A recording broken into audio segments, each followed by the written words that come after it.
think, Charles? High on a windy hill. Not sure it's windy enough, but this is Point Fermin Park. Hanging over the end of Los Angeles, and we're going to be hang gliding for the day. Yeah, this is apparently one of the great places to go hang gliding, and we're walking toward a field of what look like psychedelic pup tents, which are in fact the hang gliders, but it's butterflies for people, I think we might call them. The latest way of sort of combating the dulls and the blahs and the humdrums of a tethered life, maybe at the cost of life and limb. Man and woman hanging from a piece of fabric in the air, and questions about whether they have the right to do it and where they can do it. And every time human life tries to escape, the rest of us, society, seems to want to impose some new rules. So we're going to look at some beautiful things, talk about a couple of problems. And it is beautiful to see. We're going to enter the splendid rainbow of various gliders and meet Rob Shostad, who's at Point Fermin often, and Yes. why here? Well, when hang gliding started, flying was only a once or twice a month operation, and at best you could hope for enough wind to fly that often. And by a freak of nature, Point Fermin, the wind blows all the time, and so we can fly every day if we wanted. Do the local folk consider all of you freaks of nature? No, I think San Pedro's accepted us and really enjoy the sport. That's good. Have a good day. Yeah, thank you. Like something out of P.A. Mondrian. But Not you had bad. a better line. Well, no, I think that, yeah, it's not cubist enough to be Mondrian, but it's certainly exciting. I guess these are all made of Dacron, and we're about to meet Mike Hutter. And Mike, I'm just really curious, what motivates a man to take his life and his guy wires here and go off into nothing? I would say a pursuit of freedom, desire to escape the regular pace of life, slow things down for a while. what you used to escape to before hang gliding. Surfing, sailboat sailing, land sailing, snow skiing, water skiing. All one-person activities. Right. So it's that, isn't it? That Yeah, it's a closeness to nature. You doing it, you being exposed to it. And far from the humdrum, I guess. Right. Yeah. Coming away very excited. Yeah. Terrific. Well, listen, have a great More day. into the flap, I think. Yeah. Charles. Yeah, I think maybe. This is Jack Schroeder, who seems to have been at this a long time, if I read Hang Glider magazine correctly. How long, Jack? About 3 years now. But Jack, what kind of people get into hang gliding? Is it a sport for daredevils or suicidal personalities? Or? No, I wouldn't say that. It's the same kind of a person that would take up any kind of a sport that has a little bit of, what would you say? Well, not actually danger, but danger. You know, Yeah. you couldn't. Well, is it the solitary danger that's appealing, that it's only you and it and the sky? That's what's the attractive part, really. It's and it's something that not too many people do, and it's beautiful. It's absolutely quiet. It's absolutely non-polluting. It's just a real nice way to relax. You can get up there and just. So there's no tug in the pit of your stomach each time you jump off Oh that yeah, cliff? oh yeah. There's always a tug in the pit of your stomach because it's well, it's a fascinating thing, but it is dangerous. You can, if you make a mistake, you can, you know, it's just like driving a car or riding a bicycle or jumping out of an airplane, anything. If you make a mistake, it can kill you. Is the sport changing over the years? I mean, is it getting more safety-minded now than it was? Oh, yeah. Oh, much more. It's in the past few years, I would imagine that the technology has increased at least 500%. The first kites that were built, as you probably know from research, were made of polyurethane plastic and bamboo with ropes as cables and stuff like that. Real primitive. It's gone through the same stages that most sports do. You always go up alone? No, not always. I fly quite often here tandem. Do you? Right. But, A hang glider built for two. Yeah. would you be interested? I'd be frightened to be interested. What I'd like to do is sort of consider it a while, maybe handle the ship a little and do that. Well, I don't want to make you feel bad, Art, but I understand that it's not an all-male sport, that there are ladies who go to the same thing. So while you're communing with your nature, I'll go maybe commune with her. About guy wires. You mean Yes, well, this is girl I'll wires maybe too? check some girl wires or something. So I'll see you. All right. Good. Now, how would we move this to the launching pad if we were going to? Well, we just pick it up and move it right on over there. Well, Tina Trefethen has just turned 18, but she lives near enough to get down here every day, so she's done, what, I guess hundreds of glidings by now, huh? Right. Are there many women who do it, Tina? I run into a few at flying sites. A dozen or so, maybe, something like that? Yeah, but not near the male pilots I've seen. Yeah. Well, it must take a long time. You must have to work your way up gradually, don't you?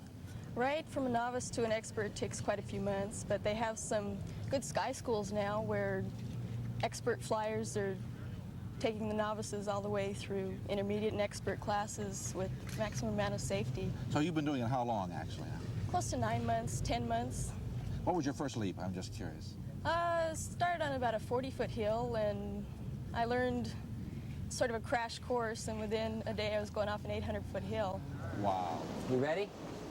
Well, I chickened out, Jack Schroeder. I think it was one of your colleagues who came back from a Regalo flight and said it was a squeaker. What did he mean? Oh, that just simply means that he had to stay in really close to the cliff because there wasn't enough lift to get him real high. Well, now that you're about to go all by yourself, can you describe for me what it's going to be like? Well, it's going to be like stepping off a cliff into nothing, and then just floating around in that nothing for as long as I can. It's a real indescribable feeling. Actually, it's like skiing in bottomless powder snow. It's just floating. So you're suspended. Yeah, just hanging like a skyhook. You got your own personal little skyhook. And the day has improved, so the wind is okay now. Yeah, it's not going to be a squeaker for you. No, it shouldn't be. It should be pretty easy. Do you want to give me your launch instructions? Alrighty, just push the kite straight up into the air now. And that should do it. Go ahead and let me go. See you later.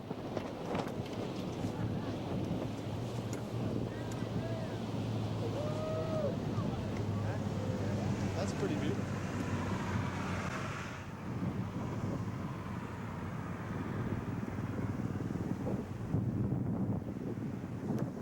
All right now. A little close action there on the upward bound, but floating along pretty well now. There's an ecstatic feeling. It's just ecstatic. You can't even put into words the way that this feels. It's like a roller coaster ride that just never has any real big bumps on it. The more you do it, the more you want to do it.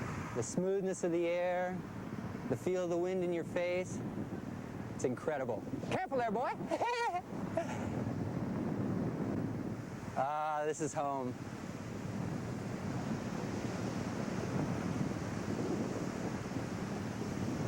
Absolutely beautiful. You know exactly why the birds fly instead of walking. I wish I could live here. It's kind of hard to build a house on a cloud.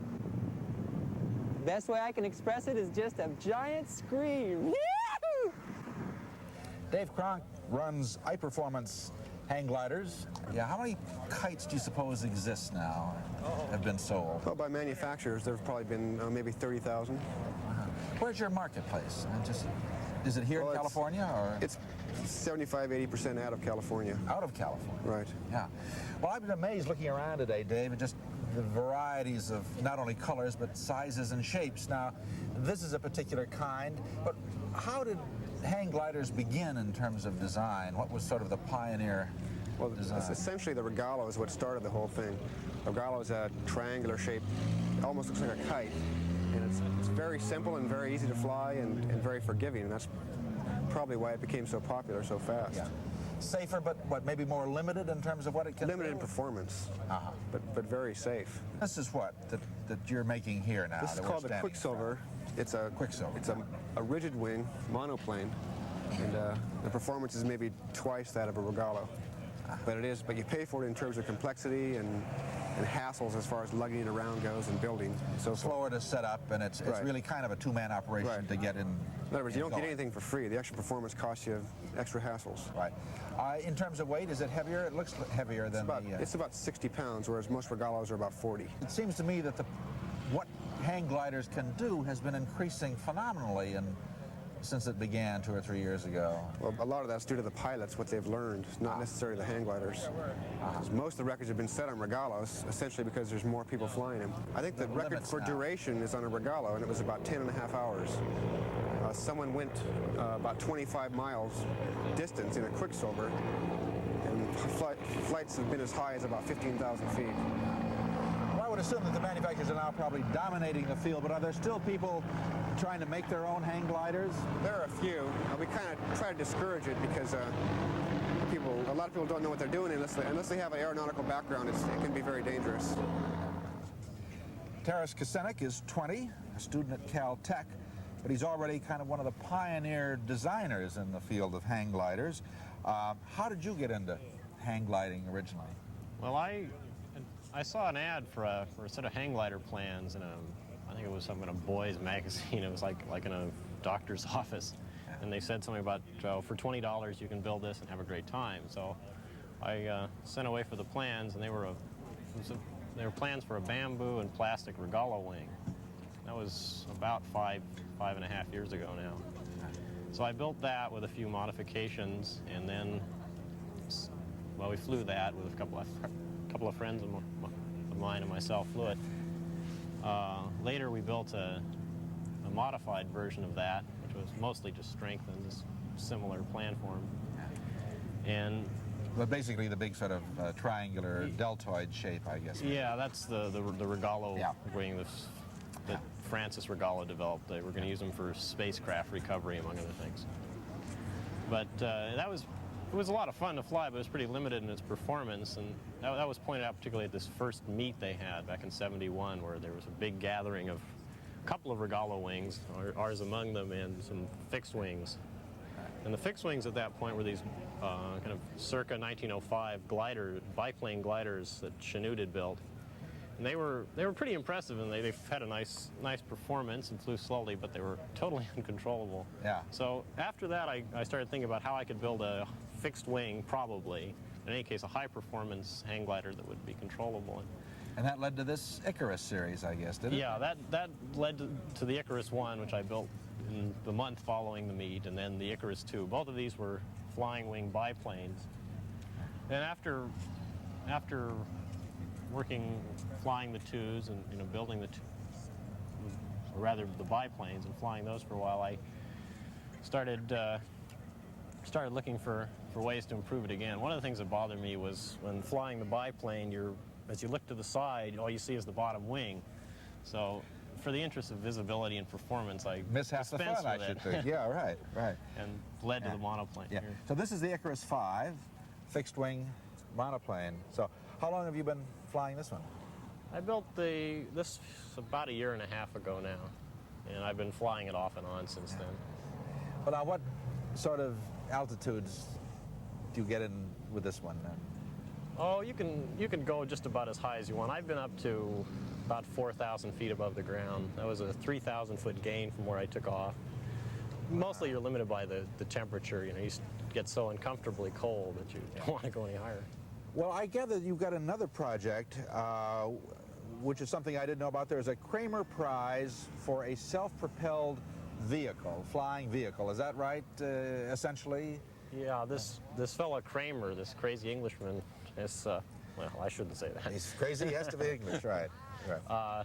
This English fellow, in any case, has offered $120,000 now for the first party that can build a man-powered aircraft that'll fly this figure-8 course that's been specified. And I'm working on a well, what is, I mean, you could obviously fly a figure-8 course with this. What is the difference? He's talking about no air or something like that? Well, the hang gliders all are wind-powered. They're like sailboats. The man-powered aircraft is designed to fly totally by the efforts of the pilot in still air on flat ground, just with the pilot pedaling or rowing. So maybe the next show we do, Taras, we'll come by and watch you in a self-propelled airplane. Good. Thanks a lot, and I wish you luck with the design. Thank you. Hang gliding is already big enough to have its own magazine called Hang Glider. Jim O'Mahony is the publisher, and you're into issue number 2 already. The one I read, Jim, is all about safety. Is that out of self-defense to prove to the world that this is a reasonable sport? Pretty much, because there's been too many accidents, and they can be stopped with proper training and proper instruction. That's the main What issue are right the now. dangers in doing that? The main thing is people are flying and doing things that they shouldn't do. I guess one of the things they try to do is make something like a 360-degree turn, which they don't know how to do yet. Is that the kind of thing you're talking about? Yeah, that's one of them. What can happen to people, though? If I got on a Rogallo wing out there today by myself, what would I worry about, or what should I worry about, assuming I haven't had the training? Well, you should never be at this spot then, because this is not a beginning spot for soaring. That's the biggest problem right there, because you're flying beyond your means right off the bat. Do we know how many people have died doing this? I see the newspapers make a big thing of it when one does. There was more scuba deaths this summer than there has been in hang gliding, but there has been deaths, but it's 99% of it's been pilot error, trying things that they shouldn't do. When you say a beginner shouldn't be here, where should he or she be? What are the good sites? Well, they have training facilities in schools throughout California now, where you learn on, say, a 20-foot sand dune, so the worst thing that'll happen is you'll get a mouthful of sand when you crash. Who regulates that? Should that be the U.S. Hang Gliding Association? It's pretty much up to the flight school, sky school. Who determines the manufacturer's safety requirements? That is, can we trust the equipment that's made and sold? Pretty much. There's the Hang Glider Association, and they've got it pretty much together. You can't put it in the same class as airplanes, because this is a self-launch and self-land type of vehicle. But you do have fights with governments already, don't you? For instance, I gather the lifeguards worry about safety from their point of view because they have to rescue people. Yeah, well, like here, they have to run down the trail, and there isn't a good trail to run down, so... Right. How many places in Southern California is hang gliding legally done now? I don't know the exact number, but there's places where you can't fly. The city of Palos Verdes Estates, they've passed a resolution against it. And in fact, I got the first hang gliding ticket over there, and it was a $100 ticket, so... Did you know you were breaking the law? Yes, I did. And is that a problem, that you must regulate yourselves so that you don't get a bad name for the sport? Pretty much. Pretty much. Are you in danger of losing Point Fermin? I don't think so, because we're not really bothering anybody. The places that have been closed down is where there's houses. Like Playa del Rey, where there's a bike path. And Torrance Beach, because you can fly and soar and you're level with people's house, and if they want to eat dinner, I mean, you can look right in and you're right in their front window. Richard Miller is a writer, editor, flies hang gliders, designs them, and thinks about them, and thinks about flying.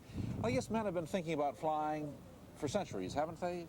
I think that the dream of flying is universal. I haven't met anyone to my recollection that admitted he hadn't dreamt about flying. Well, and yet people like Duke Ellington said, if God meant for me to be in the air, he'd have given me wings. Yes, but if God had meant for him to be in the earth, he would have given him roots. But people have, I mean, didn't Da Vinci do a lot of sketches about ways that men might glide and fly? And he was very prescient. He figured out that an ornithopter, which was one of the designs that he had envisaged, was not feasible. He understood the weight and dynamic relationships between linear and cubic and volumetric areas and the like, which made this virtually impossible. And the hang glider people seem to stress Daedalus rather than Icarus. That is, Daedalus who made it rather than his son who melted it. You're talking to survivors. What kind of people are these people, Mr. Miller? I'm not sure I can generalize about hang glider people. They seem now to have separated themselves into two groups, the larger group being the Rogallo flyers, and then a smaller group of perhaps 5% who are the fixed-wing builders and terraced Kiceniuks and the Dave Cronks. Is there a kind of spiritual difference between the two kinds? There seems to be, yes. One can kind of feel the different vibrations if one is in one group or one is in the other group. Are the fixed-wing people more scientific? I mean, are they closer to aeronautical engineering? I would say they are in general, yes. How much daredeviling does society dare let these people do? Are these people to be regulated as this grows? Will there be society trying to put tethers on these devices? In all likelihood, there will be, although surfboards aren't regulated, to my knowledge. Bicycles are a good case in point. Thousands of people apparently are killed yearly, or at least in a 2 or 3 year period, in bicycle accidents. It's a very difficult question to How dangerous resolve. a sport, though, does it have to be? No sport is inherently dangerous, in my opinion. It's only an individual who's dangerous.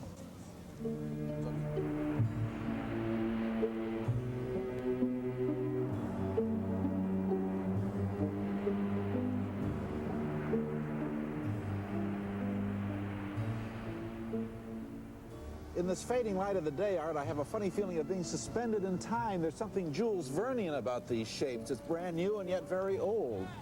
And I think that having read the magazine, read about helmets and all the safety precautions, that sure, there's a great deal of lip service talked about, but the thrill in this is in the loneliness and in the escape. And I'm both very admiring and very cowardly about the whole thing. I am too. I think it's a great spectator sport. I think it's one that I am very comfortable to watch here from the hillside, and yet I can absolutely sense their own feeling of exultation as they go out over the ocean. Now we know the vocabulary, but not the thrill, Chuck. Maybe one day. But I understand the wish to slip those early bonds, as we've said many times, and I think is an alternative to the humdrum, computerized machineries of our day. This has got to be absolutely sensational. The skies are quite friendly for these people anyway. I think I would make a beeline to Point Fermin anytime and watch it all happen.